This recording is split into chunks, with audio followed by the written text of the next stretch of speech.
pues muchas gracias a todos por asistir, muchas gracias a Fernando y a todo el grupo de liberales sevillanos que me han invitado muy gentilmente a esta conferencia, a esta presentación de Contra la Renta Básica.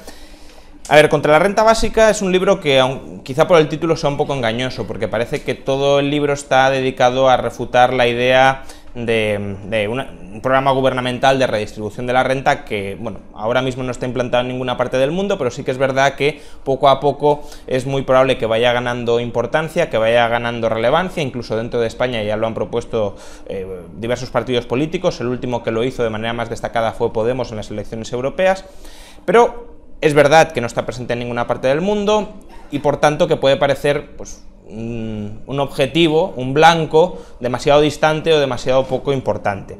Pero el libro no ataca solo la renta básica como programa de redistribución de la renta. El libro en realidad está dedicado a criticar filosóficamente, ya no económicamente, sino filosóficamente, todo programa de redistribución coactiva, esa es la clave, coactiva de la renta o de la riqueza. Y toma simplemente la renta básica como el programa gubernamental de redistribución de la renta, que es más amplio, porque la renta básica es universal, y que es menos exigente o menos condicionado con el beneficiario de esa transferencia gubernamental, porque la renta básica es incondicional.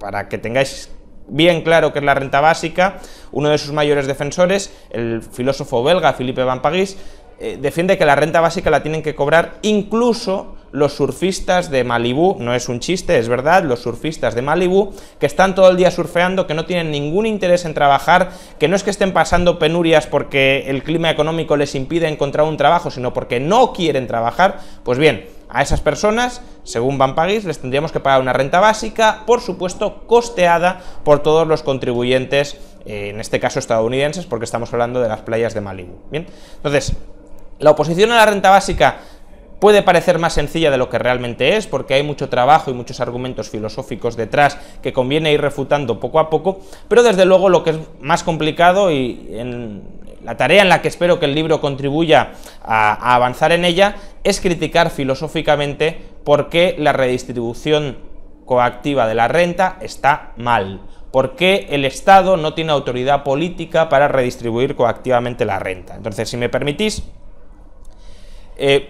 voy a intentar explicar por qué la redistribución coactiva de la renta está mal y debemos oponernos a ella, ya no por motivos de eficiencia económica, que también, sino por motivos de justicia y por motivos éticos mucho más fundamentales, exponiendo cuál es el marco básico de convivencia que plantea el liberalismo y por qué la redistribución coactiva de la renta no tiene cabida dentro de ese marco. Porque, a diferencia de lo que muchos suponen, el liberalismo no es una ideología pensada para que los ricos sigan siendo ricos aplastando a los pobres, sino que el liberalismo se opone a la redistribución de la renta, primero, porque beneficia en última instancia que no haya redistribución de la renta a todas las personas, porque son capaces de salir por sí mismas adelante y de crear marcos sociales y económicos prósperos donde uno disfrute de oportunidades para ganarse la vida de manera independiente y por su propia capacidad, pero también no solo por esta eficiencia económica de fondo, sino también por una cuestión de justicia. Y los principios de justicia, como ahora voy a intentar probar, indican o muestran que la redistribución coactiva de la renta está mal. De nuevo, no por redistribución, sino por coactiva. La clave será, como ahora vamos a ver, coactivo. Bien, entonces, en el libro se hace un recorrido por todas las filosofías políticas modernas. Se empieza con el liberalismo, luego nos adentramos en la socialdemocracia, en el republicanismo, en el comunismo, en el utilitarismo, en el comunitarismo, en el feminismo, en el ecologismo, en el suficientarismo, en el georgismo. Bien, muchas corrientes filosóficas distintas, pero todas ellas con un denominador común: son favorables a la redistribución coactiva de la renta. Y además, en particular, son favorables a la renta básica. No digo que todo el mundo que se adscriba a estas corrientes sea favorable a la renta básica, pero todos los argumentos a favor de la renta básica beben de alguna de estas corrientes. Y lo que se hace en el libro es coger estas corrientes de pensamiento, explicar cuáles son sus bases, cuáles son sus fundamentos doctrinales y criticarlos. mostrar que o son inconsistentes, es decir, se contradicen entre sí, o bien llevan a conclusiones aberrantes, a conclusiones que intuitivamente todos rechazamos si nos las exponen en toda su crudeza. Y obviamente el paso siguiente es ver cómo esas críticas más fundamentales a estas corrientes filosóficas también se aplican cuando estas corrientes defienden redistribuir la renta. Entonces, la corriente filosófica a la que yo me adscribo, y creo que es la corriente filosófica más justa que existe, es el liberalismo. Y en el liberalismo la redistribución coactiva de la renta no tiene encaje. ¿Por qué? El liberalismo parte de la base de ya no solo de la libertad, sino de la igualdad moral de las personas. Todas las personas, en principio, tenemos o partimos de una posición en la cual debemos tener la posibilidad de perseguir nuestros propios planes vitales, nuestros propios proyectos vitales. Cada persona tiene su propia concepción de cómo o cuál es una buena vida para sí mismo, de cómo debe ser una buena sociedad para los demás, de dónde le gustaría vivir, de en qué entorno le gustaría desarrollarse. La cuestión es que cada uno de nosotros tiene una idea distinta sobre esto. Y partimos de una situación de igualdad moral porque, a priori, en principio, ninguna de estas concepciones es superior a otra, sino que cualquier persona tiene esa libertad, o debería tener esa libertad, para tratar de desarrollarlas con un único requisito, que no impida, que no coaccione, que los demás puedan a su vez desarrollar ese proyecto vital propio y personal. Entonces, lo que se plantea el liberalismo es cómo conseguimos que una sociedad donde existen personas con proyectos individuales muy distintos, incluso en ocasiones contrapuestos, que en circunstancias no civilizadas podrían llevar a un conflicto permanente, a una guerra permanente, a matanzas permanentes entre ellos, cómo conseguimos que este conjunto de personas ya no convivan, sino simplemente que puedan coexistir. El principio básico, o el punto de partida básico, es habilitar la coexistencia. Si a partir de ahí ya podemos pasar de la coexistencia a la convivencia, a la cooperación y a la integración, mucho mejor, pero al menos que puedan coexistir. Entonces, ¿cómo hacemos, insisto, para pasar de proyectos vitales desagregados, contradictorios, enfrentados, a un respeto mutuo entre las distintas personas que componen una comunidad o un marco social? Y esta es básicamente la idea clave o el problema básico que intenta solventar el liberalismo. A mí una de las mejores definiciones de liberalismo, que es además con la que empiezo el capítulo de liberalismo en el libro, es la del filósofo Chandran Kukatas, que os la voy a leer porque creo que es preciosa y que resume con mucha precisión qué es el liberalismo. Dice Kukatas: el término liberalismo se identifica con un paradigma político que afronta el problema de la diversidad humana defendiendo instituciones que permitan la coexistencia de distintas creencias y modos de vida. El liberalismo acepta la pluralidad de modos de vida, la multiplicidad de valores religiosos y morales en el mundo moderno, y promueve la tolerancia. El liberalismo se diferencia de otras filosofías políticas en que rechaza la idea de un orden social orgánico y espiritualmente unificado, dentro del cual los intereses de los individuos se alineen en perfecta armonía con los intereses de la comunidad. Los individuos poseen fines distintos y no existe un único objetivo al que todos tengan la obligación de dirigirse. Por tanto, el liberalismo, como os decía, parte de la base de tenemos objetivos distintos, no tienen por qué ser todos el mismo objetivo, ni todos tenemos por qué llegar al mismo objetivo, y por tanto, si tú tienes un fin y yo tengo otro fin, lo único que podemos reclamar es que coexistan. Y para coexistir, ni tu fin se tiene que imponer coactivamente sobre el mío, ni el mío se tiene que imponer coactivamente sobre el tuyo. Entonces, ¿cómo articula el liberalismo esta transición desde la multiplicidad de visiones, de valores morales, de creencias políticas, religiosas, ideológicas, a un orden social armónico? Pues básicamente reconociendo derechos, reconociendo libertades, pero libertades que sean las mínimas imprescindibles, o derechos que sean los mínimos imprescindibles para garantizar ese orden social.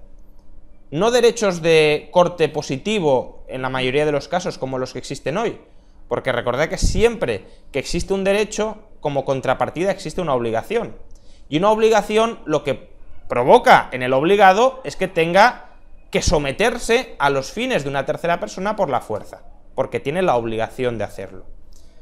Si os fijáis, el liberalismo, como ahora repetiré o insistiré en ello, como mucho lo que dice es, respéteme. Su obligación se limita a respetarme, y yo simétricamente le respeto a usted.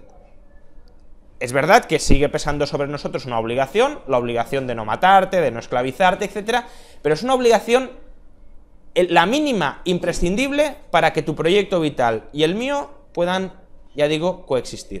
Entonces, ¿cuáles son las libertades o los principios jurídicos sobre los que se asienta un orden social liberal? Básicamente tres.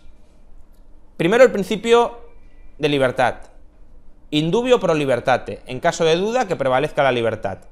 O todo lo que no está expresamente prohibido está permitido. Es decir, la presunción es en favor de la libertad, a que se pueda actuar. Y por tanto, si la presunción es a que se pueda actuar, a que mis libertades no se vean coaccionadas por otros, básicamente, si una persona quiere coaccionarme, tendrá que oponer buenas razones para justificar esa coacción. No he de ser yo el que justifique por qué no merezco ser coaccionado. Tiene que ser el que me quiere coaccionar, el que me quiere obligar a actuar de una determinada manera, o el que me quiere impedir actuar de una determinada manera, el que tenga que aducir buenas razones para ello. Y buenas razones no pueden ser porque a mí me da la gana, o porque mi fin vale más que el tuyo, porque recordad que partimos de la idea de igualdad moral de las personas. Buenas razones son, pues, tu fin necesariamente choca con el mío, el mío necesariamente choca con el tuyo, hay un conflicto que no podemos resolver de ninguna manera por el principio de libertad y hay que solventarlo. Y para eso en el liberalismo hay otros dos principios que vienen a resolver los conflictos que obviamente o naturalmente emergerían de la libertad de actuación de cada una de las partes, porque claro, si los dos queremos pues apropiarnos de la cámara de José Manuel, pues los dos no podemos tener la cámara de José Manuel. Bien, entonces, ¿cómo conseguimos articular o cómo conseguimos la coexistencia de mi proyecto vital implica quedarme con esa cámara, tu proyecto vital implica quedarte con esa cámara, ¿quién se queda con la cámara? ¿Qué proyecto vital prevalece? Bien, entonces, hay otros dos principios que se dirigen a regular o a resolver los conflictos que surjan, primero, con respecto a los objetos externos escasos del mundo físico, y el segundo, con respecto a las acciones de los demás. Porque a mí me puede molestar que tú actúes de una determinada manera, y eso puede ir contra mis fines. Entonces, ¿cómo resolvemos eso? Este segundo principio del liberalismo, el de cómo regulamos los conflictos que emergen sobre recursos que son escasos, es el principio de propiedad. Básicamente, aquello que no es de nadie puede ser ocupado pacíficamente por cualquier persona. Y una vez una persona ocupa pacíficamente algo que no era de nadie, una vez una persona inserta un objeto externo dentro de su proyecto vital, ese objeto externo obviamente pasa a formar parte de su proyecto vital. Y por tanto, arrebatarle esos objetos sería agredir ese proyecto de autorrealización personal. Porque básicamente las personas tienen fines y para cumplir esos fines necesitan medios. Si tú le arrebatas a una persona sus medios, le estás impidiendo que logre sus fines. Y si le estás impidiendo que logre sus fines, estás atentando contra esa idea básica de igualdad moral entre las personas, porque estás provocando que los fines de unas personas, aquellas que roban, prevalezcan sobre los fines de otras personas, aquellas que son robadas. Por tanto, ¿cómo articulamos o cómo coordinamos o cómo permitimos la coexistencia pacífica en un mundo con recursos escasos? Básicamente reconociendo un derecho de disposición, un derecho de propiedad sobre aquellos objetos que no tenían dueño y que por tanto al habérmelos apropiado, no he menoscabado los fines vitales de nadie, porque por definición no estaban integrados en los fines de nadie. A partir de ahí, pues aquello de lo que me he apropiado lo puedo transferir, y a quien se lo transfiera pasa a ser el nuevo dueño, y ese nuevo dueño puede incorporar esos bienes a sus planes vitales. Y cualquier persona que intente arrebatarme esos objetos estará, insisto, socavando, erosionando, agrediendo mis planes vitales, que son en principio tan legítimos como los suyos, y por tanto no tiene un mejor derecho sobre ellos que yo, que me lo apropié pacíficamente cuando no era de nadie. ¿Y cuál es el segundo principio? El principio de los contratos están para ser cumplidos. Pacta sunt servanda, principio de libertad contractual. Las partes, las personas, pueden acordar obligarse. Pueden decir, oye, ¿por qué no me cortas el césped y yo a cambio te pinto la casa? Estamos asumiendo obligaciones. Tú quieres conseguir una acción de los demás, que me corten el césped, y a cambio ¿yo qué ofrezco? Una acción mía de vida. ¿Bien? Por tanto, yo me obligo para que tú te obligues. En lugar de esclavizarte para que tú hagas lo que yo quiero, negociamos, pactamos, consentimos. Do ut des, doy para que des. Intercambiamos esto por lo otro. ¿Y esto cómo se articula? ¿Esto cómo gana formalidad?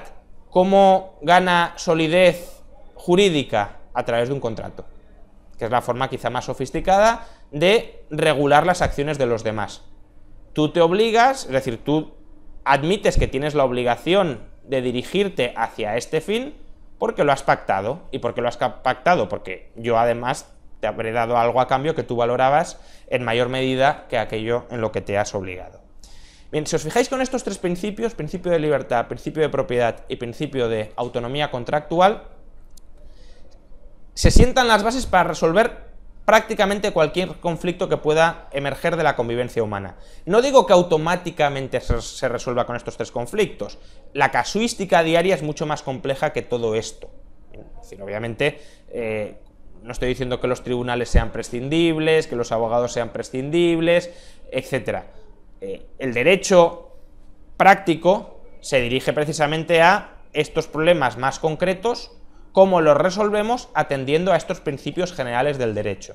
Pero los principios generales del derecho son estos tres, básicamente, al menos los principios de fondo, que son aquellos que permiten la convivencia, la coexistencia de todos los planes personales de las personas. Y todo lo que transgreda estos tres principios, por ejemplo a través del derecho, en realidad son subterfugios para que los planes vitales de algunas personas prevalezcan sobre los de otras. Y por tanto, para que la libertad de una persona en última instancia esté subordinada a la libertad de otras. Entonces, la típica pregunta es, ¿y estos tres principios a través de qué régimen político se articulan? Dentro del liberalismo, no sé si lo sabéis, en el libro lo cuento más o menos resumidamente, hay dos grandes tendencias sobre cómo lograr que estos tres principios de convivencia, estos tres principios jurídicos de convivencia, puedan prevalecer. Hay dos grandes tendencias, una que cree en el Estado, que se llama minarquismo, que es, necesitamos un Estado pequeño, porque el Estado, el problema que tiene es que se carga estos tres principios por su mera existencia, el Estado es un monopolio de la violencia y por tanto se arroga la legitimidad para violar los contratos, para expropiar las propiedades o incluso para socavar las libertades de las personas, por ejemplo con el servicio militar obligatorio. Entonces, el Estado en sí mismo viola estos tres principios, pero hay una corriente de pensamiento que es el minarquismo dentro del liberalismo que dice: necesitamos un Estado muy pequeñito que simplemente se dedique, se especialice en lograr que todos los demás estos tres principios no los transgredan, que todos los demás estos tres principios se respeten y se cumplan. ¿Bien? Y luego hay otra corriente de pensamiento que entronca con el liberalismo, que es el anarquismo, que es el Estado es prescindible de por sí porque lo único que hace es conculcar estos tres principios. Por tanto, lo que necesitamos es prescindir del Estado. Yo no me voy a posicionar ni en minarquismo ni en anarquismo, Creo que las dos corrientes tienen sus puntos fuertes y sus puntos débiles, pero en todo caso lo que sí creo que es un mensaje liberal bastante claro y bastante compartido por ambas corrientes es el siguiente, y es: el Estado no tiene autoridad política. ¿Qué es autoridad política?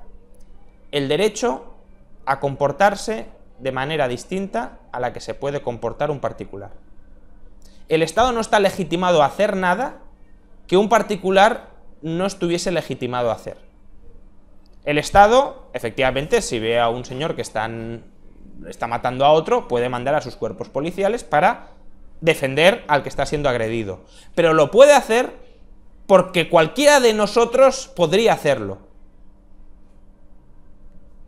El Estado podría incluso, si hay una epidemia, pues obligarnos a vacunarnos, ¿no? Que sería un tema a lo mejor conflictivo dentro del liberalismo. Pero si el Estado puede hacer esto, es porque en esas circunstancias, que en derecho hablaríamos de estado de excepción y de estado de necesidad, los particulares también estaríamos legitimados a obligar a otras personas a que se vacunaran para minimizar el riesgo de un contagio de una pandemia masiva.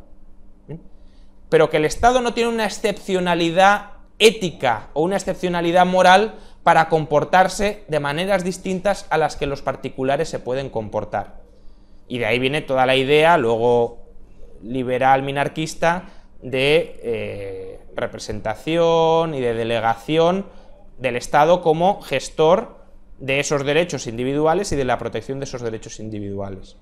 Pero desde luego lo que no puede hacer el Estado es, insisto, comportarse de maneras distintas a las que los pueden hacer el resto de las personas. Ya sabéis que hay una frase muy conocida que dice: si un particular se comportara como el Estado, llamaríamos a la policía.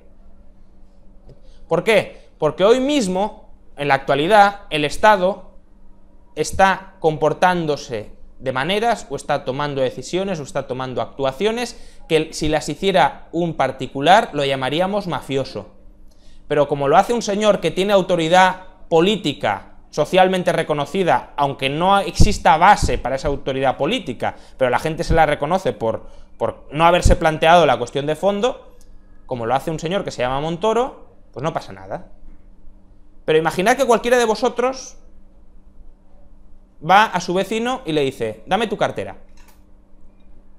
Aunque no sea para su lucro personal, puede ser: dame tu cartera porque allí hay una persona que lo necesita. Imaginad que vosotros vais a vuestro vecino y le decís: dame tu cartera. Y el vecino te dice: no me da la gana de darte mi cartera porque es mía. Y acto seguido, si fueseis el Estado, ¿qué haríais con él?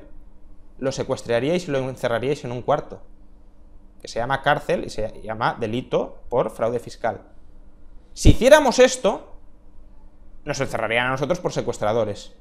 Pero si lo hace el Estado, tiene legitimidad para hacerlo. Y lo que niega el liberalismo es esa legitimidad para comportarse de maneras en las que los particulares, por justicia, obviamente, no estoy diciendo que los particulares deberían tener derecho a cobrar impuestos, en las que los particulares no tienen derecho a comportarse. Y esa es una idea, yo creo, bastante clave del liberalismo. Y por eso, aunque uno crea que el Estado es indispensable y que el anarquismo no es posible, el liberalismo siempre defenderá el Estado más pequeño posible en cualquier circunstancia. Defenderá la intervención estatal mínima en cualquier circunstancia. A mí me gusta visualizarlo con una metáfora. Imaginad un edificio de 80 plantas. Pues en el edificio de 80 plantas habrá decisiones que sean estrictamente individuales. Si yo cuelgo un cuadro dentro de mi casa o no lo cuelgo, lo decido yo.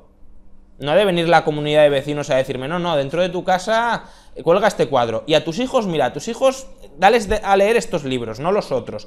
Y oye, ¿y el seguro sanitario, por qué no lo contratas con esta empresa y no con la otra? Eso, la comunidad de vecinos de ese edificio no tiene que decir absolutamente nada. Es una decisión personal de cada cual. Y si lo dijera, el Estado, el edificio se estaría comportando como una mafia. Estaría amenazando para que contrates con esta empresa, no con la otra, para adoctrinar a tus hijos de esta manera, no con la otra, etc. Luego, obviamente, si lo que queremos es modificar la estructura del edificio, pues eso sí es una decisión necesariamente común. ¿Por qué? Porque modificar, alterar la estructura del edificio afecta a todos los pisos. y por tanto esa decisión, insisto, se tendrá que tomar de manera común. Pero puede haber otras decisiones que no sean necesariamente tan comunes, que no sean individuales, pero que tampoco sean necesariamente tan comunes. Imaginad que queremos pintar o decorar la planta número 55. ¿Tenemos que decidirlo entre todos los vecinos del piso, del inmueble, cómo pintamos o cómo decoramos la planta 55? ¿O basta con que los vecinos de la planta 55 lo acuerden? Por tanto, aunque haya aspectos o aunque haya problemas que haya que resolver irreductiblemente de manera común porque no tengan una solución individual propia, el liberalismo siempre defenderá el menor ámbito posible para resolver esos problemas y con la menor intervención coactiva del Estado. ¿Por qué? Porque todo lo que se exceda de ese mínimo indispensable ya es un uso arbitrario de la violencia, ya es un uso arbitrario de la coacción. ¿Un uso arbitrario de la coacción para qué? Para, en última instancia, imponer de nuevo los fines de unas personas sobre los fines de otras. Por tanto, el liberalismo, el proyecto político del liberalismo, con Estado o sin Estado, al final, ¿cuál es? Pues, de los tres principios básicos del liberalismo, si os fijáis, se desprende una idea clave que es una libertad que es consustancial al liberalismo, que es la libertad de asociación y de desasociación. La libertad para juntarte con quien quieras y la libertad para separarte de quien quieras. La libertad para no permanecer en los grupos en los que no estés conforme de manera coactiva, de manera obligada. La libertad para que, si un grupo toma una decisión mayoritariamente, tú te puedas separar de ese grupo. Actualmente hay mucha gente que confunde liberalismo con democracia. Democracia implica gobierno de la mayoría, pero el gobierno de la mayoría puede tiranizar a las minorías. Las mayorías pueden laminar y pueden subyugar a las minorías. Si aquí nos juntamos todos y decimos, oye, nos vamos a cenar y lo pagas tú.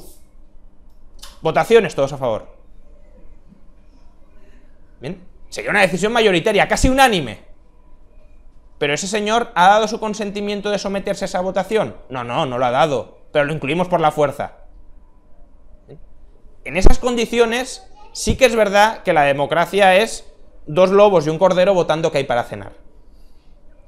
Ahora, si existe libertad de asociación y de desasociación, obviamente eso ya deja de ser cierto. Cuando la adscripción a una votación mayoritaria ya es voluntaria, tú puedes decir, no, yo me quiero someter a este consenso porque me interesa este grupo, quiero participar de este conjunto de gente, me interesa la opinión de este conjunto de gente, entiendo que no hay una solución clara y que hay distintos puntos de vista, por tanto, sometámoslo a votación, perfecto, pero siempre que la adscripción haya sido voluntaria. Si la adscripción ha sido coactiva, la mayoría se está aprovechando de que son mayoría y de que por tanto tienen más fuerza para someter a las minorías. Y esto vale no solo para minorías económicas, en las que muchas veces pensamos. El liberalismo nace en defensa de la libertad religiosa y por tanto de las minorías religiosas. ¿Por qué creéis que la gente emigraba en el siglo XIX a Estados Unidos? Muchos nos dicen, no, porque era tierra de oportunidades. Sí, también, pero muchos emigraban a Estados Unidos porque era el único marco institucional donde podían desarrollar su proyecto vital. Y el proyecto vital era el proyecto de su comunidad religiosa, de su secta religiosa, si lo queréis. Pero en otras partes de Europa esas sectas religiosas estaban perseguidas y allí las dejaban desarrollarse. Pues ese es el proyecto político-social del liberalismo, el respeto a las minorías, y la mayor minoría es el individuo. Y el respeto a los proyectos vitales de cada persona. Y por eso, si existe libertad de asociación y de desasociación, lo que tenemos es un orden social mucho más complejo del que tenemos hoy. En la actualidad tenemos un Estado centralizado que se ha conformado, no se sabe muy bien por qué. Es decir, ¿por qué las fronteras del Estado español son las que son? Pues porque hasta ahí llegaron las tropas. No es que todos nos juntáramos en una asamblea y racionalmente acordáramos y diseñáramos que el Estado español óptimo y la cultura española óptima es esta. No. Es fruto de un proceso histórico donde ha intervenido, más que otra cosa, la fuerza militar. y subsidiariamente los matrimonios de conveniencia de los territorios conquistados. Pero no ha habido una adscripción voluntaria a estas comunidades políticas. Y por tanto, que esas comunidades políticas se arroguen la legitimidad para decidir sobre las libertades de cada uno de las personas o de los individuos que han sido adscritas forzosamente a esas comunidades políticas, supone, obviamente, que las mayorías laminen a las minorías. Y el proyecto, insisto, político del liberalismo, pues ha recibido distintos nombres que creo que son bastante ilustrativos. Uno es orden policéntrico, es decir, muchos centros jurisdiccionales en competencia, pero soberanos, porque ahora el soberano, ¿quién es? Es el Estado. Podéis decir, bueno, el soberano es el pueblo, porque a través del Estado en última instancia es gobernado por el pueblo. Bueno, nos lo creemos, que en realidad no, en realidad quienes soberanos son las élites de los partidos políticos, los lobbies que los rodean y que al final conforman las leyes que nos terminan gobernando a todos. Pero aunque fuera cierto que fuera el pueblo el soberano, ¿eso significa que mis libertades están a merced de lo que decidan otros? ¿Eso significa que otros se pueden juntar, se pueden coaligar para esclavizarme? ¿Se pueden coaligar para aplastar mis proyectos personales? ¿Eso significa que la legitimidad última de todo lo que suceda es simplemente el acuerdo de la mayoría? Pues cuidado con las puertas tenebrosas que se abren a partir de ahí. Pero esa es la base de nuestro sistema actual. Es decir, la justificación última de cualquier decisión que tome el Estado, ¿cuál es? Somos soberanos. Es la voluntad del pueblo. ¿Vuestras libertades? ¿Por qué son vuestras libertades en el discurso coloquial? Porque aparecen reflejadas en un texto que se llama Constitución. ¿Y si pusiera otra cosa en la Constitución? Porque podría ponerlo perfectamente. De hecho, la Constitución es un texto relativamente reciente. Y de hecho, muchos de los artículos que contiene la Constitución se contradicen entre sí. Y unos preceptos atentan contra otros. Entonces, vuestro marco de libertades, ¿por qué está protegido? ¿Porque nos hemos creído que somos súbditos de un Estado soberano? ¿O porque la lógica de la filosofía política nos indica que los principios de coexistencia necesariamente pasan por reconocer un mínimo de libertades básicas a cada ser humano? Y por tanto que sobre ese mínimo nadie está legitimado a entrar sin el consentimiento de la persona afectada.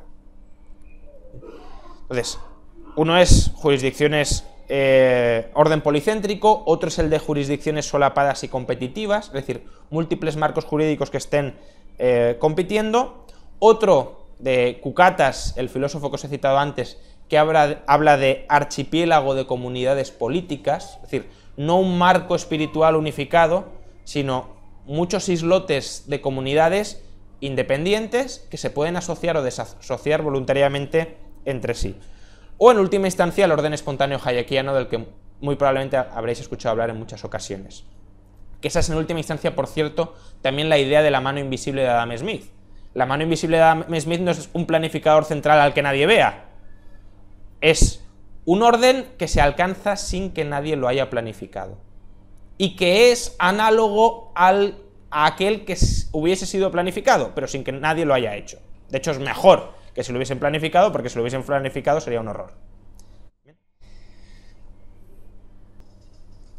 Vistos estos principios básicos del liberalismo, y ya termino muy rápido, ¿por qué la redistribución de la renta es un error y por qué la redistribución de la renta la coactiva, no puede hallar justificación dentro del liberalismo?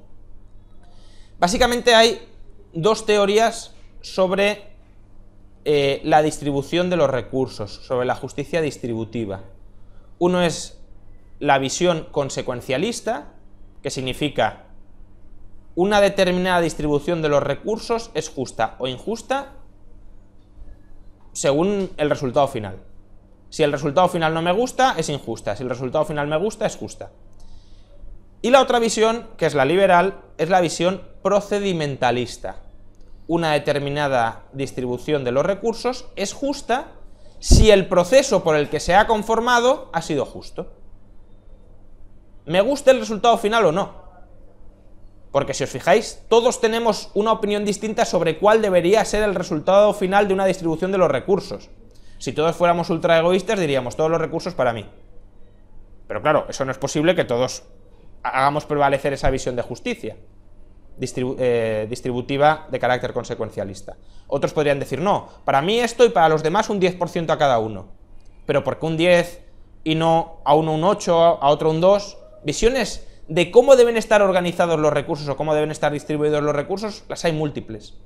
Y la visión consecuencialista no puede ofrecer una que sea universalmente compartida por todos. En cambio, la visión procedimentalista lo que dice es, si tú has respetado las libertades, la distribución final es justa. Y no puedes conculcarla por el hecho de que no te guste.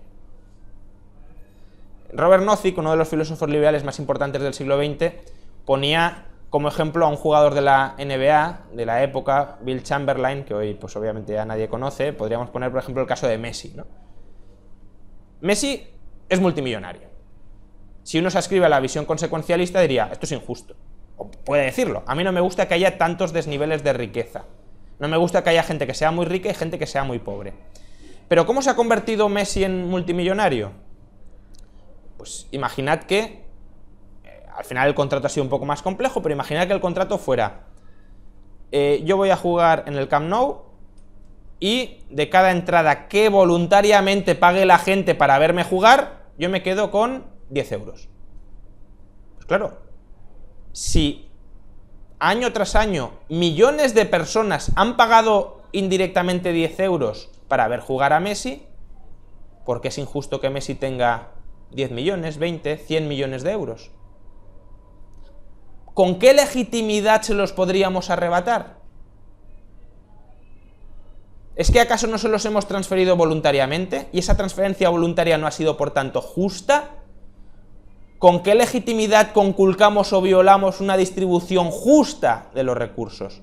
Ah, no, porque a mí me gusta más que Messi tenga menos dinero. ¿Y por qué tus fines vitales son más importantes que los de Messi? ¿O de los hijos de Messi? ¿O de los nietos de Messi? ¿O de aquella persona a la que Messi quiera voluntariamente darle el dinero? ¿O de aquellos empresarios a los que Messi les compre bienes con el dinero que tiene? ¿Por qué tus fines han de prevalecer sobre los de todos estos? ¿Qué has hecho tú para tener una prioridad moral sobre los otros? Cuando los otros simplemente han acumulado y han creado esa riqueza sin agredirte a ti. Imagina que trasladamos estos principios a la justicia penal. En la justicia penal, afortunadamente, prevalece el principio procedimentalista. Una persona es culpable o es inocente si, siguiendo el procedimiento, se demuestra que es culpable o es inocente. Yo lo que no puedo decir es, no, yo creo que esta persona es culpable, pues como quiero que sea culpable, es culpable, aunque el procedimiento haya declarado que es inocente. No podemos socavar la justicia para que el mundo se organice según lo que a mí me apetezca. Imaginad que vamos a una cárcel. Bueno, es que casi todos los de la cárcel son hombres. No está muy equitativamente distribuido. ¿Por qué no encerramos a algunas mujeres, aunque sean inocentes, para que la distribución final de presos sea más justa? Esa sería una visión consecuencialista. La visión procedimentalista sería, no, usted solo puede meter en la cárcel a quien sea declarado culpable según el procedimiento. Y si cada uno de los pasos del procedimiento han sido los correctos y no se ha declarado que es culpable, esa persona no es culpable, aunque usted quisiera que hubiese más mujeres en la cárcel, o más hombres. Bien. Entonces, la redistribución coactiva de los recursos, o de la renta, de la riqueza, en la medida en que socava el procedimiento, es decir, en la medida en que altera interacciones entre las personas que han hecho uso de su libertad de manera voluntaria, sin coaccionar a nadie, lo que está haciendo es coaccionar a esas personas para que se sometan a los fines ajenos. Y por tanto el liberalismo se opone a la redistribución coactiva de la renta. También, por cierto, a la redistribución coactiva de la sangre. Esto yo creo que lo vemos todos de manera mucho más clara y mucho más intuitiva. ¿Qué pensaríais si mañana Rajoy emitiera un decreto y dijera, bueno, cuando falte sangre en los hospitales, los españoles que vayan circulando obligatoriamente por los hospitales a donar sangre? Lo consideraríamos un atentado brutal contra nuestras libertades. No porque donar sangre esté mal, que es algo maravilloso, sino porque nos obliguen a donar sangre. Y no solo porque nos obliguen moralmente, porque uno puede decir, usted tiene una obligación moral de donar sangre, sino porque si nos negamos, y a lo mejor tenemos una convicción religiosa profunda de negarnos a donar sangre, nos podrían meter en la cárcel, o nos podrían quitar parte de nuestra propiedad, o nos podrían sancionar de alguna otra manera. Y esa consecuencia de no someterte al dictat político es lo que el liberalismo obviamente rechaza. Si Rajoy quiere decir, a mí como todo el mundo me hace caso porque soy un líder muy carismático, creo que cuando se necesita sangre que vaya la gente a los hospitales. Y si la gente no va, pues no va. Pues perfecto, que diga lo que quiera. Ahora, no se queda ahí. Se queda, si no haces lo que yo te digo, como el Estado tiene autoridad política para comportarse de manera distinta a como pueden comportarse los particulares, yo te sanciono. Y te sanciono usando la violencia sobre ti. Eso mismo que tú no puedes hacer sobre nadie, usar la violencia sobre otras personas, el Estado, por su soberanía absolutamente arbitraria, se arroga el derecho a hacerlo sobre ti. Y por eso el liberalismo critica esta autoridad política del Estado de, no, usted no puede robarle la propiedad a la gente. Podrás creer que es muy justo que esta persona tenga menos y que la otra tenga más, pero no puede utilizar la violencia para hacerlo. Y si la utiliza, está violando las libertades básicas de las personas, como si a esta persona le quitaran un órgano. Porque la propiedad es una extensión, repito, de los planes vitales de las personas. Puede haber gente que valore más que no le quiten un 40% de todo lo que genera anualmente con su esfuerzo y con su dedicación diaria, que eso son horas día a día que está invirtiendo y que está destinando no a satisfacer sus fines, sino a tratar de ganar dinero, podría preferir que no le quitaran eso y que le quitaran un riñón. ¿Por qué vemos que le arrebaten un riñón coactivamente como una de las mayores barbaridades que podría cometer un Estado, y en cambio que el 40 o el 50% de la renta que genera, es decir, el 40 o el 50% del tiempo que diariamente dedica a prosperar por sí mismo o a intentar prosperar para que su familia, sus amigos o su comunidad más cercana prospere, ¿por qué eso lo vemos como aceptable? ¿Por qué consideramos que ahí no hay delito cuando el Estado lo hace? O al revés, ¿por qué consideramos incluso que cuando una persona se defiende frente a esa agresión del Estado, está cometiendo un delito? Porque hemos llegado a la barbaridad de concebir el fraude fiscal como un robo a la comunidad. Es decir, que el Estado te pueda arrebatar tu propiedad, bueno, podemos, no sé si justificarlo, decir, bueno, este señor es más poderoso y por tanto el poder manda. Pero tengamos claro lo que es. Y lo que es el Estado quitándote a ti tu propiedad. Lo que ya es un disparate conceptual es que si a ti no te roban, estás robando. Y eso es el discurso dominante hoy en día. ¿Por qué? Porque en última instancia, repito, y es una idea que ya he repetido muchas veces, pero quiero insistir en ella, suponemos que el Estado es soberano sobre nosotros, y que por tanto, lo que podamos hacer y lo que podamos tener no es un derecho nuestro, sino que es una concesión política. Y que esa concesión política nos la pueden retirar en cualquier momento sin que pase nada. Y el liberalismo obviamente se rebela contra esto. El liberalismo lo que dice es que las personas sí tienen derechos. Y que el Estado no es nadie para conculcar esos derechos. O al menos no es nadie más que cualquier otra persona para conculcarlos. Porque, y esto ya sería otro tema, puede haber situaciones de excepción donde los derechos o las libertades se puedan tener que limitar. Ese es otro debate.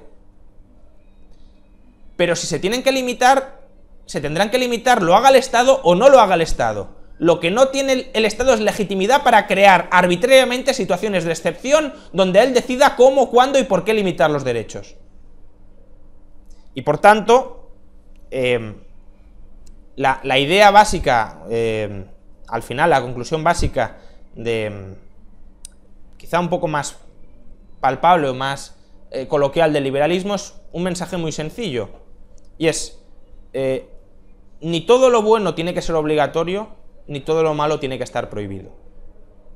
Básicamente porque las concepciones de qué es bueno y de qué es malo, en la mayoría de los casos son tremendamente personales, dependen de nuestra apreciación particular, dependen de nuestros valores morales, dependen de nuestra educación, dependen de cómo hemos desarrollado nuestra propia vida y en qué sociedad nos hemos desarrollado. Y si no existe una enorme cantidad de parámetros donde podamos objetivizar qué es bueno y qué es malo, obviamente tú no puedes imponer eso por la fuerza. Y si ni todo lo bueno tiene que ser obligatorio, ni todo lo malo tiene que estar prohibido, lo que predica el liberalismo es esa tolerancia básica hacia los demás. Tolerancia básica para que puedan promover y desarrollar sus proyectos vitales al margen de la coacción de otras personas y también al margen de la coacción del Estado. Como mucho se puede justificar el marco mínimo imprescindible, como ya he dicho al principio, para la coexistencia de esos proyectos vitales. Y ese marco jurídico, ese marco de justicia es el que promueve, el que defiende el liberalismo y que se basa en esos tres principios que también he citado: principio de libertad, de propiedad y de contratos.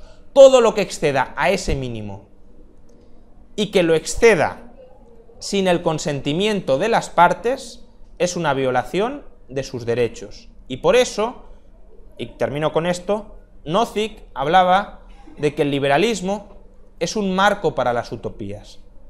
¿Por qué? Porque dentro de un orden social liberal las personas se pueden asociar para conformar sus propias comunidades regidas por principios jurídicos mucho más ambiciosos o mucho más amplios que los del liberalismo. El liberalismo proporciona el mínimo indispensable para la convivencia, pero no dice que la gente tenga que someterse solo o tenga que vivir solo con esos principios jurídicos mínimos. El liberalismo admite que puede haber gente que quiera vivir en comunas donde haya una absoluta igualdad de los recursos y de la renta. Puede haber gente que quiera vivir así, y es perfectamente respetable que quiera vivir así. Lo que no se puede pretender es imponerle ese modelo de máximos al resto de personas que no tienen por qué compartirlo. A partir del liberalismo podemos llegar a sociedades o a organizaciones, a comunidades socialistas.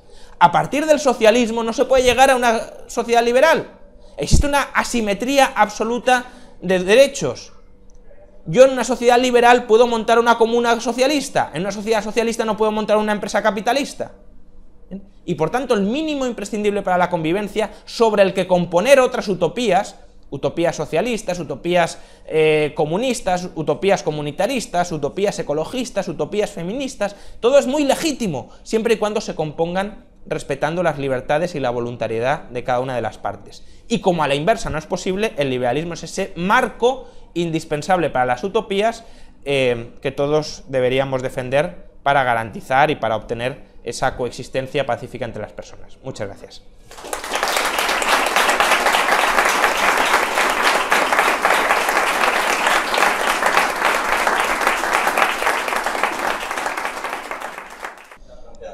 Sí, yo iría al ejemplo del edificio. A ver, uno de los países más pequeños del mundo, de hecho no sé si es el más pequeño incluso, es Liechtenstein. Si no es el más pequeño, estará segundo o tercero más pequeño del mundo. Bueno, pues en Liechtenstein, los municipios de Liechtenstein, según la Constitución, tienen derecho de secesión. Por tanto, incluso uno de los países más pequeños del mundo, que por cierto es el más rico del mundo, por tanto, esto de necesitamos estados grandes para ser prósperos, etc., China con Mao era las zonas más pobres del planeta, y era el país más grande del mundo. Tienes ahí una pulga desperdigada en el mapa, que es Liechtenstein, que es, ya digo, el país con la renta per cápita más alta del mundo, que además reconoce el derecho de secesión a sus municipios, que son municipios minúsculos. Entonces, la unidad política mínima en realidad es muy pequeña. Y si combinas eso con servidumbres de paso y con... es decir, obviamente siempre que hay una separación, hay un convenio regulador, porque hay bienes que eran comunes que pasan a ser privativos, y por tanto, si hay bienes que no se pueden separar técnicamente, porque a lo mejor son bienes inseparables, habrá que articular un convenio, un acuerdo, un contrato sobre cómo seguir utilizando esos bienes. Bien, en un divorcio sucede, no es nada del otro mundo, en una separación de una comunidad de vecinos también sucede. Eso mismo podría suceder, ya no digo con países, digo con ciudades. Y obviamente conforme va reduciendo la escala, la cantidad de díscolos o de disidentes que te encuentras son cada vez menores o más pequeños. Al final el problema de que puedas tener gente en una comunidad política que no esté conforme en la misma, no lo vas a poder erradicar del todo. Pero conforme va reduciendo la escala, lo va reduciendo muchísimo, y si además esa comunidad política se encarga de los asuntos absolutamente mínimos para la convivencia, pues todavía más. Es decir, si la comunidad política no se tiene que encargar de la educación de mis hijos, se tiene que encargar, pues, lo que os decía, de las cosas comunes. ¿Qué es una cosa común? Pues en una ciudad, claramente, pues las calles, el alumbrado, ese tipo de cosas que son inseparables en la calle. Pero desde luego, el vecino del norte de Madrid no veo por qué tiene que estar pagándole la luz al del sur, o al revés, porque eso es perfectamente separable. Entonces, la opción de separación y de autodeterminación política creo que se puede articular a mucha mayor escala de lo que se tiende a pensar, porque tendemos a pensar en la separación como, bueno, vamos a crear países de 1 millón de habitantes como mínimo. No, yo estoy pensando en unidades políticas mucho más pequeñas que a su vez se puedan mancomunar, si lo desean, para otra serie de servicios con escala más amplia. Y cuanto más pequeñas sean, obviamente menos disidencias y menos adscripciones forzosas tendrás a comunidades con las que no estés de acuerdo. Aparte de que la libertad de movimiento sería mucho más amplia. No es lo mismo irte de España que irte de una ciudad a otra. Es decir, sí, obviamente los autores que defienden la renta básica, como digo, la defienden desde perspectivas muy distintas.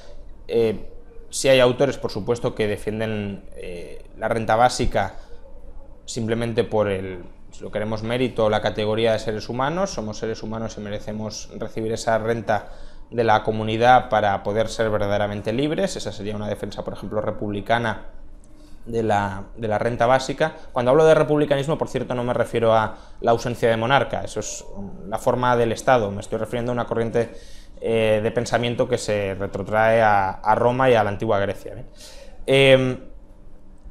Esa es una. Luego otros autores también, esto desde la perspectiva ya más comunista, por ejemplo Hardt y Negri, te defienden que la renta básica en parte es un retorno merecido por los activos comunes que se generan en sociedad. El argumento básicamente es: cuando una persona se enriquece, en realidad está utilizando activos que son de todos, el lenguaje, la cultura, la ciencia que nos han instruido en las escuelas públicas, y por tanto en parte está parasitando riqueza que es de todos, y por tanto todos tenemos o merecemos recuperar parte de esa riqueza en forma de una renta básica. Y eso también lo conectan con el hecho de que haya mucho más emprendimiento, porque si a ti te garantizan una renta mínima, tú te puedes lanzar a acometer nuevos proyectos, a montar nuevas empresas, sin tanto miedo a que fracasen y a que te quedes sin nada. Ellos lo que dicen es que el que recibe sí aporta, y que sí aporta generando activos comunes, ¿no? Básicamente que yo estoy contribuyendo, por ejemplo, a la riqueza de Amancio Ortega porque estoy desarrollando el idioma español, y Amancio Ortega la publicidad o los contratos, etcétera, los escribe en español. Entonces, como que Amancio Ortega en parte se está beneficiando de un clima cultural que yo he contribuido a conformar, y por tanto a mí me correspondería una parte de la riqueza que ha generado Amancio Ortega. La base de ese desarrollo de pensamiento lo deja muy... No, bueno, es un error, está claro.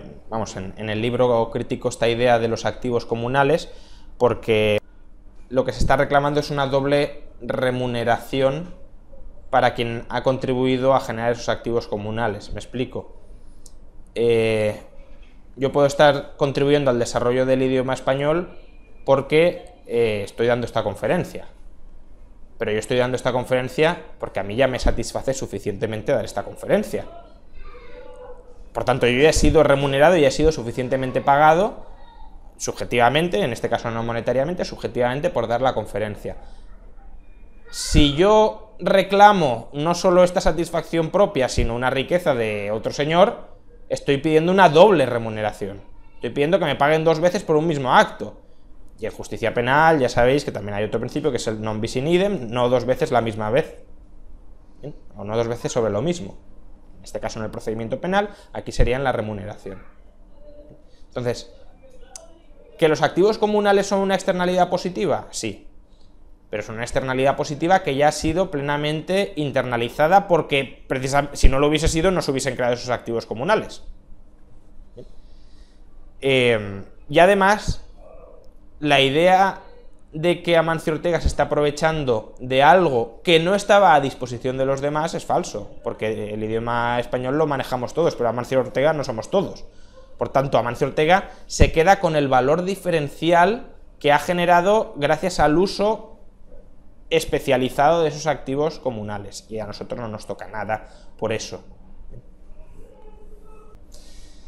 Sí, esa es la eterna pregunta, ¿no? ¿Cómo...? A ver, yo creo que los liberales tendemos a confiar demasiado en la razón, en el sentido de, bueno, si nosotros lo vemos tan claro y esto es así, ¿por qué los demás no se lo creen o no están convencidos? ¿Qué estamos haciendo mal? Y hay que entender que el ser humano no solo se mueve por la razón, afortunadamente, sino también por la emoción. Y que la racionalidad y las emociones son las 2 pulsiones básicas, el miedo, las dudas, la seducción, la persuasión, que llevan a una persona a tomar unas decisiones u otras. Y teniendo estas 2 herramientas a nuestra disposición, pues lo único que podemos hacer no es mucho, porque hay que tener presente que hay ciertas ideas que a lo mejor se terminan convirtiendo en ideas muy sentimentales, muy emocionales, que trascienden a la razón.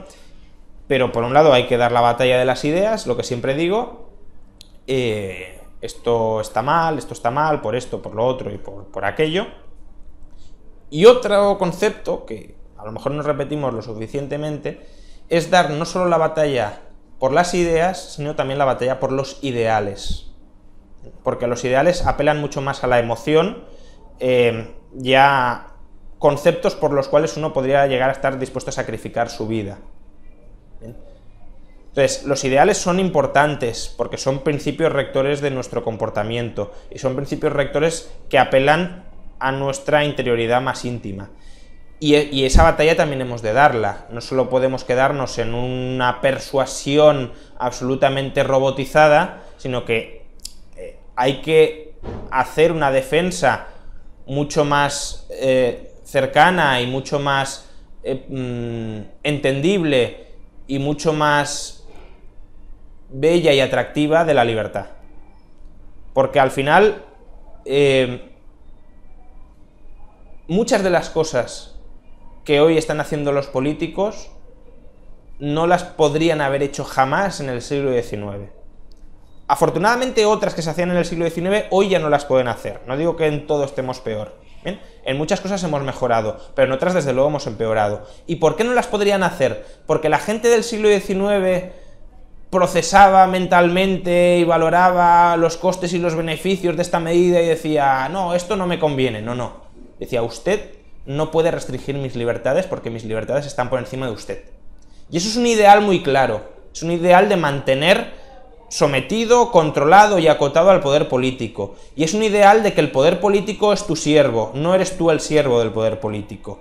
Y esa es una idea un ideal que hay que transmitir y por el que hay que intentar divulgar y batallar y también persuadir a la gente, pero ya no solo con la razón, que también, porque al final uno no se puede mover solo por emociones. Si uno se mueve solo por emociones es un discurso vacío, sentimentaloide, que al final normalmente lo que esconde es una voluntad para manipular y engañar al otro y someterlo a tus propios intereses, y en este caso los Kirchner son maestros. Pero desde luego lo que tampoco podemos es desatender el plano emocional cuando hay buenas razones de fondo para defender un determinado proyecto político, social y económico. Pero vamos, que es difícil, obviamente, porque esto también, como me han dicho muchas veces, es decir, primero que los liberales somos pocos. Afortunadamente cada vez más, pero aún así seguimos siendo muy pocos. Y luego es que además pensemos que el Estado, y esto no es una teoría conspiranoica ni nada parecido, es así, el Estado tiene gente a sueldo, no lo llama así, obviamente, pero gente a sueldo, que se encarga diariamente de divulgar sus glorias. Entonces, nos enfrentamos a un ejército de propagandistas profesionales que viven de eso y que van a estar continuamente haciendo eso porque se les paga con el dinero que nos quitan para que hagan eso. Y por tanto, es una batalla muy asimétrica, muy desigual, muy desnivelada, pero que aún así hay que darla porque no queda otro remedio que rendirse o exiliarse. Y en eso, de nuevo, los argentinos saben mucho, pero o eso o la damos aunque temamos que vayamos a perder. El uso de la cadena nacional habitualmente, ¿no? Para las historias cotidianas de lo que hace el Estado, digamos. Sí, claro, sí, los medios de comunicación públicos también, sí, todo la educación, es decir, ya desde la propia cuna te están adoctrinando, es decir, todo. Y no digo que haya un plan deliberado para ello, simplemente que al final los intereses creados se van realimentando y tú dices, oye, ¿por qué no enseñamos esto? ¿Por qué ahora, por ejemplo, con la asignatura de educación cívico-fiscal? Pues ahí te están adoctrinando para pagar impuestos está bien, pagar impuestos está bien, pagar impuestos está bien. Que no digo que Montoro haya creado esta asignatura con la voluntad de vamos a conseguir que la gente sea una sierva del Estado. No, Montoro ha dicho, yo necesito que la gente pague más impuestos, pues meto esta asignatura. Pero que al final el efecto que tiene es el de reforzar y realimentar la servidumbre al poder político. Y eso se va consolidando cada vez más y contra eso hay que luchar, claro, desde todos los canales posibles. El Estado al final gobierna por consentimiento de la mayoría. Eso es una idea que está en prácticamente toda la filosofía política. Es decir, al final un Estado es muy difícil que se pueda mantener si la mayoría social se opone a él. Entonces, la mayoría social ha terminado aceptando, y esta es la idea que hay que desprogramar, digamos, ha terminado aceptando que el Estado tiene autoridad política, que el Estado tiene soberanía para comportarse de manera distinta a la que ellos tienen derecho a comportarse. Y sobre ese engaño colectivo, que además Michael Huemer, que es el autor de esta idea, lo relaciona con el síndrome de Estocolmo, es decir, al final el secuestrado termina empatizando y entendiendo al secuestrador, pues la sociedad ha terminado siendo presa de un síndrome de Estocolmo hacia el Estado. Y por tanto, el Estado se arroga esa voluntad porque esa autoridad política porque la gente se la concede.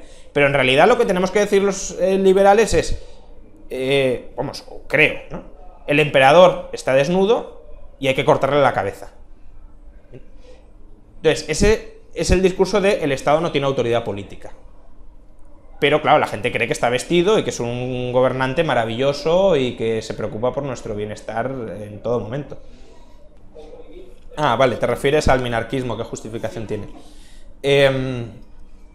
Bueno, yo creo que si se puede demostrar, y a lo mejor se puede demostrar, que el Estado es la forma política predominante, ya sea por economías de escala, por tecnología, por capacidad organizativa, sobre cualquier otra forma de organización de la comunidad política, tú puedes decir, el Estado no es legítimo, pero no vamos a tener otra cosa distinta que sea un Estado. Por tanto, si fuera así, si el único equilibrio político-social posible fuera un equilibrio con Estados, y puede serlo, es un tema a estudiar, a analizar y a debatir, tú podrías decir, filosóficamente soy anarquista, pero es una filosofía de unicornios, porque en la práctica no se va a materializar en nada distinto a lo que hay. Y por eso el reto del anarquismo es demostrar que es posible llegar a una situación de un equilibrio político-social sin estados. Y que de esa situación no se va a pasar por la propia dinámica interna, no porque haya un shock externo ni nada, por la propia dinámica interna no se va a regresar a un estado como forma política dominante. Pero vamos, que aún así el liberalismo ve al Estado como un mal. Será un mal del que no nos podremos librar, pero será un mal, no es un bien. Y por eso hay que mantenerlo vigilado, controlado, domesticado y sometido en todo momento. Muchos liberales creen que no existen obligaciones positivas. Yo creo que sí que existen ciertas obligaciones positivas. Y el caso más claro donde veo que existen es con los niños. De los padres hacia los niños. Es decir, un padre al concebir a un hijo está asumiendo en ese mismo acto un paquete de obligaciones positivas para con el niño que se agrupan en torno a la patria potestad. Esas obligaciones, ¿por qué pasan? Pues por alimentarle, por ejemplo, por no maltratarle, por educarle, no necesariamente educación pública estatalizada, puede ser homeschooling, pero por proporcionarle una educación y también por proporcionarle sanidad. Una manera de proporcionar sanidad, sobre todo frente a riesgos catastróficos, es el seguro. Entonces, yo sí que creo que se puede argumentar que los padres tienen una cierta obligación de contratar un seguro sanitario para sus hijos.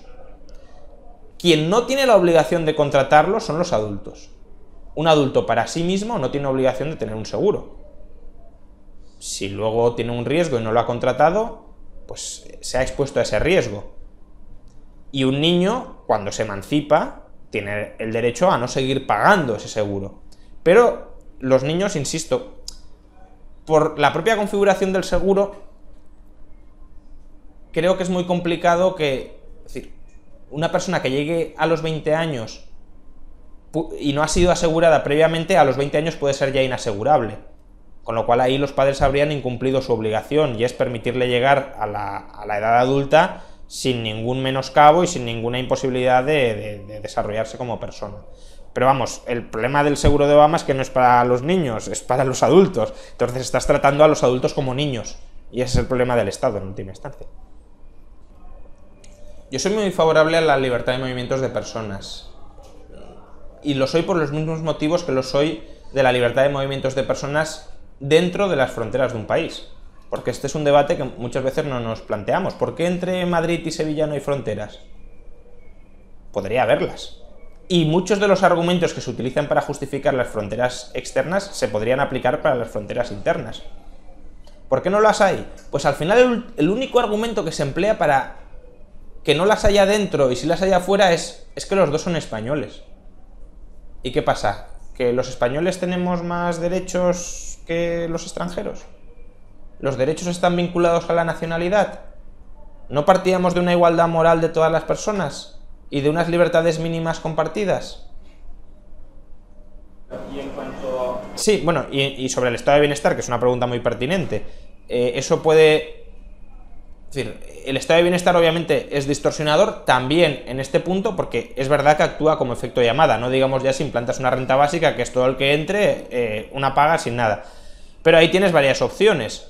Una, usted puede entrar en este país pero no se va a beneficiar de ninguna de las prestaciones del estado de bienestar. O dos, que sería lo más lógico, privatizar el estado de bienestar y libertad de movimientos de personas, de capitales y de mercancías. Sí, bueno, sobre esto último un comentario breve, porque siempre es algo que me resulta gracioso y que también conviene repetir. La compra de votos entre particulares está prohibida. No se permite que yo le compre el voto a otra persona, porque el argumento es, si una persona rica le compra el voto a mucha gente, gana las elecciones y por tanto vulnera los principios de la democracia. Pero la compra de votos por parte de los políticos con el dinero ajeno sí está permitida. Porque cuando el político dice, si me votáis, os doy 500 euros al mes. Eso es comprar el voto. Y es comprar el voto no con tu dinero, sino con el dinero ajeno. Por tanto, es todavía peor. Eso es con respecto a la compra de votos. Luego, yo no tengo tan claro que necesariamente la renta básica tenga que generar inflación. Obviamente, si la financias imprimiendo billetes es evidente que sí. Pero si la financias con impuestos, lo que vas a tener es una destrucción importante de actividad económica, vas a tener más carestía de bienes, pero también vas a tener, es decir, al final tú vas a gastar más a costa de que yo gaste menos. Me cobras el impuesto a mí y se lo trasladas a él. Por tanto, no tendrían por qué subir los precios, aunque sí tendrías más carestía. Es decir, tendrías gente que supuestamente tendría una renta que no la podría utilizar en nada. Eso en los países socialistas se llamaba inflación reprimida. La gente tenía dinero, iba a las tiendas y no había nada. Y dice, ya, bien, entonces, ¿para qué me sirve esta renta, no? A ver, bueno, esto es un tema un poco largo, pero la renta básica es infinanciable absolutamente en España. Tendría un coste de 300.000 millones de euros, que es básicamente el doble de lo que hoy cuestan las pensiones públicas. Y para financiarla, algunos economistas han propuesto, para que os imaginéis, un tipo impositivo único del 49% en el impuesto sobre la renta. ¿Bien? Eso los defensores de la renta básica. Es decir, que todo el mundo pagaría un 49, luego, claro, obviamente si tú ganas 20 y pagas, bueno, pongamos 50 para hacer números redondos, pagarías 10.000 y te devolverían 7.000 euros por la renta básica. Pero claro, quien gane 50.000 paga 25 y le devuelven también 7. Quien gane 100.000, que no los ganaremos muchos aquí, pero el personal cualificado que pueda haber en España y que pueda aportar valor añadido a España, sí, paga 50 y le devuelven 7. ¿Qué hace? Se marcha. ¿Se marcha o deja de producir o no produce tanto? Entonces, esa es infinanciable. Yo creo que es difícil encontrar una propuesta actualmente de financiación de una renta básica tan amplia como la que ellos proponen. Luego, además, la renta básica es profundamente injusta. Primero, por lo que ya hemos comentado. O sea, si alguien tiene un derecho incondicional a recibir una renta, yo tengo una obligación incondicional a proporcionársela. Y eso se llama esclavitud, al menos esclavitud a tiempo parcial. Luego es insolidaria. ¿Por qué? Porque en el mercado, si os fijáis, para que yo me pueda quedar con tu producción, si tú produces un par de zapatos y yo produzco un ordenador, para que yo me pueda quedar con tu par de zapatos, yo te tengo que ofrecer algo que tú quieras. Y por tanto me tengo que preocupar por tus necesidades, me tengo que preocupar por saber qué quieres. Y tengo que cooperar voluntariamente contigo. La renta básica es, en última instancia, tú me tienes que dar tus zapatos, aunque yo no te dé nada. Eso se carga la división del trabajo, porque la división del trabajo es yo me especializo en A, tú te especializas en B e intercambiamos. La renta básica es tú te especializas en B y yo no me especializo en nada. Pero como tú también cobras renta básica, tú tampoco te especializas en nada. Con lo cual, lo que os decía antes, sí, yo tengo renta básica, pero no puedo comprar nada con ella. O no puedo comprar los bienes que yo quiero con ella. Vale, por tanto, la renta básica en el libro está suficientemente criticada, etc.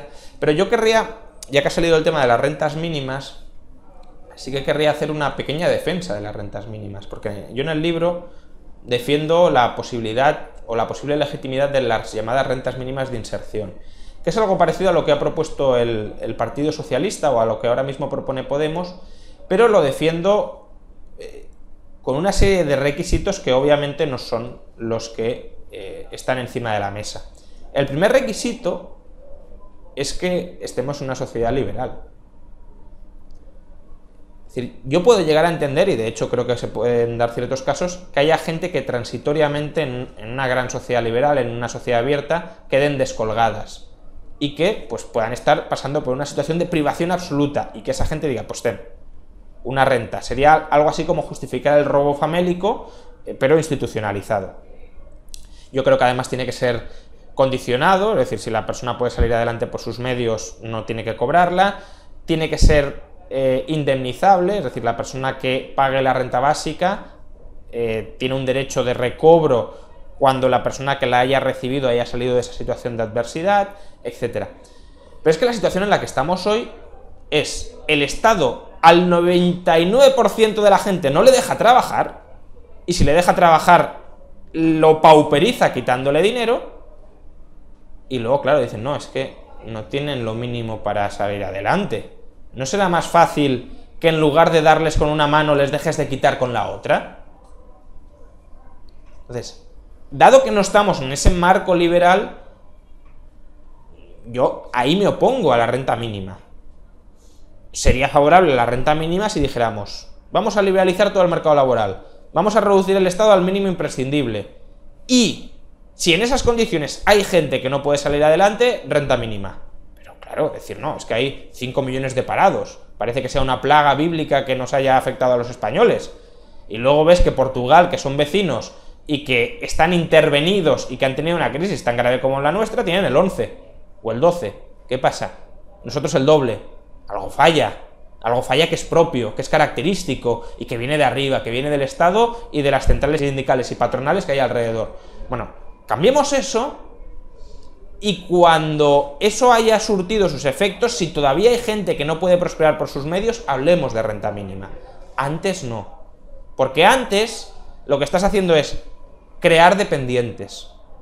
Estás impidiendo que una persona sea autónoma y salga adelante por sus medios y luego le estás comprando su voluntad. Porque obviamente comprándole su voluntad le compras su voto y le compras su sumisión. Y creo que aquí en Andalucía hay programas y muestras más que evidentes de todo esto. Lejos de permitir el desarrollo empresarial e individual de muchos andaluces, ¿qué se ha hecho? Transferencia. Y a vivir agarrado, encaramado al presupuesto.